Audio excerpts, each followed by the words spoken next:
Get out, or... Get out!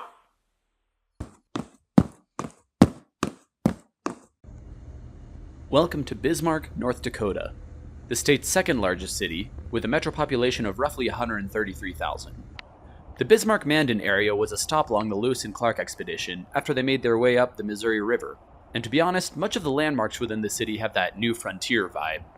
The city does also seem to pay homage to North Dakota's native cultures better than many other U.S. cities that I'd prefer to not name. In the northwest part of Bismarck sits Chief Looking's Village, a small park on the hillside overlooking the river. The site was originally a summer village atop the hill for the Mandan tribe, and while it looks a bit more structureless nowadays, the plaques along the path have a litany of historical information about the village. The Bismarck Parks and Recreation District after some time acquired and attempted to construct 3 building reproductions. This succeeded until they were all destroyed by fire. The benches were a little bit easier to manage, and were certainly built in mind for sunset viewing, based on the direction of all of them. Just down the hill and slightly south, there's a riverfront area notable amongst North Dakotans as a place where Lewis and Clarke went ashore along their expedition. Keelboat Park is a nice riverfront self-guided tour with excerpts from the explorers' journals, information on the keelboat and its usages, and a great passage about the iconic Thunderbird symbol and what it means to Native American heritage. The next destination is a short drive away, across the river into Mandan, and then 7 miles south. Fort Abraham Lincoln State Park is a beautiful destination either way, but in the off-season it's especially worth the trip, as you could potentially have the place to yourself.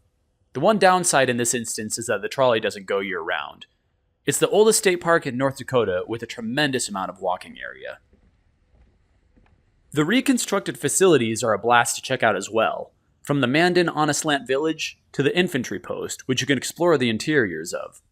You could easily spend a whole day here if you're into reading about its history. There's a story around every corner of this place, which helps you rebuild the layout of the 1872 fort in your mind, from the hospital to the officers' quarters.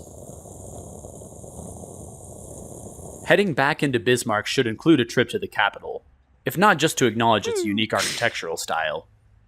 The North Dakota Capitol is only one of 3 capitals in the nation, next to Oregon and Louisiana, that showcases an Art Deco architecture.